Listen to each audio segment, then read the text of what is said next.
তুমি কখন পেন্ডুলাম দিয়ে কোনো এক্সপেরিমেন্ট করেছো? একটা তুমি করে দেখিয়েছিলে পেন্ডুলাম, তারপর আর কোনো এক্সপেরিমেন্ট করা হয়নি। ওকে, পেন্ডুলামের এক্সপেরিমেন্টটা যদি আমরা আর কি মনে করার চেষ্টা করি তাহলে কি হয়, তাহলে আমরা হচ্ছে তা ভারী কিছু একটা সুতো দিয়ে ঝুলিয়ে দেই, তারপর হচ্ছে আমরা এক পাশ থেকে ছেড়ে দিলে এটা হচ্ছে আরেক পাশে মুভ করে যায়, এভাবে আমরা মুভ মোমেন্টামের একটা এক্সপেরিমেন্ট করেছিলাম থাকে। সো যেটা হয় ইভেন্চুয়ালি ওটা থেমে যায় বিকজ হচ্ছে এয়ারের কারণে হচ্ছে কিছু ড্র্যাগ হয়। এখন যদি হচ্ছে এখানে দেখতে পাচ্ছ আমি পেন্ডুলামের মতনই হচ্ছে কিছু অবজেক্ট আছে, অনেক কিছুকে হচ্ছে সুতা দিয়ে বেঁধে রেখেছি। তো আমরা যদি পেন্ডুলামের মতন এটা ঝুলিয়ে দিয়ে যদি এখন আমি এটা ছেড়ে দিই তাহলে আমরা এক্সপেক্ট করতে পারি কি যে পেন্ডুলাম মুভ করবে।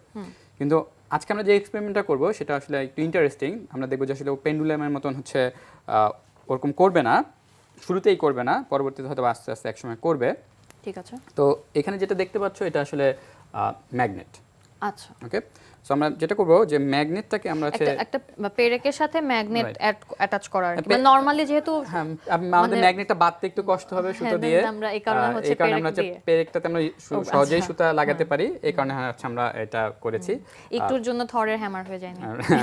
ঠিক বলেছো। তো এটা আসলে পেরেকটা ব্যবহার করার মেইন কারণ। তো এখন তোমার একটু হেল্প লাগবে আমার, কারণ আমি হচ্ছে এই সুতোটা হচ্ছে এমন ভাবে এখানে বাঁধার চেষ্টা করব যেন হচ্ছে আমার যে এখানে তুমি যেই এটা তো নরমাল একটা স্টিলের রাইট তিনটা আছে। তো আমরা যেটা করব এটা আস্তে আস্তে সরিয়ে হচ্ছে আমাদের এক্সপেরিমেন্টটা করব। তো আমার যেটা হেল্প লাগবে সেটা হচ্ছে আমি এটাকে এমন ভাবে বাঁধতে চাই যেন হচ্ছে এটা খুব বেশি না, যাতে হচ্ছে চুল পরিমাণ বলতে পারো এরকম উপরে থাকে। তো তুমি বাঁধতে পারো, আমি তোমাকে হেল্প বলতে পারি যে আরেকটু নিচে নামতে হবে। এতটুকু? হ্যাঁ, এতটুকু হলেই হবে আমার মনে হবে, হয়ে গেছে। হ্যাঁ, রাইট। সো আমরা যেটা বলেছি যে আমাদের যে এক্সপেরিমেন্ট যেটা সেটা হচ্ছে পেন্ডুলাম হলে কি করতে, পেন্ডুলাম হলে হচ্ছে মুভ করতে, এটা মুভ করছে না। তুমি যদি দেখো তাহলে কি হচ্ছে পেন্ডুলাম হলে এটা আসলে কিন্তু ওখানে গিয়ে বইয়ের সাথে হচ্ছে লেগে যেত। কারণ আমি হচ্ছে যত দূর থেকে ছাড়বো পেন্ডুলামের হিসাব অনুযায়ী হচ্ছে ওই পাশে মোমেন্টামের কারণে ও এখানে চলে যাবে, কিন্তু এখানে কিন্তু হচ্ছে না, কারণ এটা হচ্ছে ম্যাগনেটটা মানে এই স্টিলটাকে আটকে দিচ্ছে। এটার সাথে সাথে আরেকটা হচ্ছে ম্যাগনেট হলে কিন্তু আসলে আরো আগে আটকে থাকতো অথবা কিছু একটা হতো। তুমি দেখবে যে হচ্ছে আমি তোমাকে তাহলে এক্সপ্লেনেশনটা দেই। তো যখন হচ্ছে ম্যাগনেট আছে, ম্যাগনেট থাকলে আমরা জানি হচ্ছে ম্যাগনেটিক ফ্লাক্স থাকে। এটা আমরা একটা এক্সপেরিমেন্ট করেছিলাম অনেক আগে, যেটা হচ্ছে আমরা যে লোহার গুঁড়া দিয়ে দেখিয়েছিলাম অ্যাকচুয়ালি হচ্ছে ওই ম্যাগনেটিক বলয়গুলো, চুম্বক বলয়। তো এটা যখন হচ্ছে কাছে যাচ্ছে তখন হচ্ছে এই যে পাতগুলো দেখতে পাচ্ছ এর ভিতর যে ম্যাগনেটিক যেই বলয়গুলো যাচ্ছে তার যে কি পরিমাণ ফ্লাক্স যাচ্ছে সেটা চেঞ্জ হচ্ছে। সেটা চেঞ্জ হলে যেটা হয় যে এই পাতের এই সারফেস বরাবর হচ্ছে একটা কারেন্ট তৈরি হয়, একটা সার্কুলার ঘুরছে এমন একটা কারেন্ট তৈরি হয়, এটাকে বলা হচ্ছে এডি কারেন্ট। সো এই এডি কারেন্ট যখন তৈরি হয় তখন হচ্ছে এখানে হচ্ছে আরেকটা ম্যাগনেটিক ফিল্ড তৈরি হয়। তখন ও আসলে ওকে হচ্ছে অপোজ করে, ওকে হচ্ছে বাধা দেয়, এই কারণে হচ্ছে থেমে যায়। সো যখন হচ্ছে আমরা এরকম দিচ্ছি ও কিন্তু আসলে যেতে পারছে না।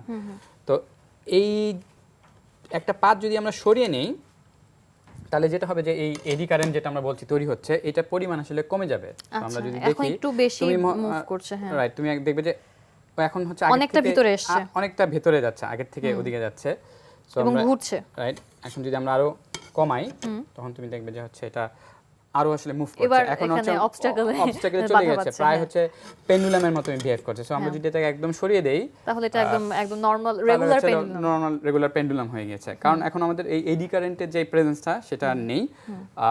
তো এই এক্সপেরিমেন্টটাই হচ্ছে আমরা দেখতে পাচ্ছি এখানে আরো দুটো ম্যাগনেট আছে। সো ম্যাগনেট দিয়ে করব। ডিফারেন্ট ম্যাগনেট দিয়ে করার রিজন যেটা সেটা হচ্ছে ম্যাগনেটটা কত শক্তিশালী তার উপর ডিপেন্ড করবে হচ্ছে আমাদের যে ম্যাগনেটিক ফ্লাক্স যে তৈরি হচ্ছে ওটা আসলে কতটা শক্তিশালী হতে হবে ম্যাগনেটের উপর ডিপেন্ড করবে। সো এই ম্যাগনেটটা আসলে তুলনামূলকভাবে একটু দুর্বল। সো আমরা যেটা এক্সপেক্ট করব সেটা আসলে এক্সপেরিমেন্টে শুরু থেকেই হচ্ছে এটা পেন্ডুলাম হিসেবে পেন্ডুলামের মতো হয়তো বা করবে। আমি কি এটা খুলে ফেলবো? এটা আমরা খুলে ফেলি। এখন হচ্ছে আমরা অন্য ম্যাগনেট দিয়ে এক্সপেরিমেন্টটা করে দেখব। সো এটা হচ্ছে আমরা তো এখন আমরা হচ্ছে একটা অন্য একটা ম্যাগনেট দিয়ে করব। সো তুমি আগের মতো আমাকে হেল্প করো যেন আমাদের হচ্ছে গ্যাপটা যেটা হবে সেটা যেন আরেকটু কমিয়ে দিতে হবে। রাইট, এখন হলে হবে। এখন তুমি এটাকে দিতে পারো, আরেকটু টাইট দিতে হবে যাতে হচ্ছে আমাদের ঠিক কয়েক মিলিমিটারের মতন যেন গ্যাপ থাকে। সো আরেকটু উপরে এটাকে সো একই এক্সপেরিমেন্ট আমরা করব। এবার হচ্ছে আমরা ডিফারেন্ট ম্যাগনেট নিয়ে করছি। তো এটা একটু ভিতরে দেই, ওটা থেকে একটু ভিতরে। তো যেটা আমি বুঝতে পারছি যে এই একটু দুর্বল। সো যে এডি কারেন্ট তৈরি হচ্ছে এবং এটার কারণে যে ঘটনাটা ঘটছে এটা হচ্ছে ওটার থেকে একটু অল্প হচ্ছে।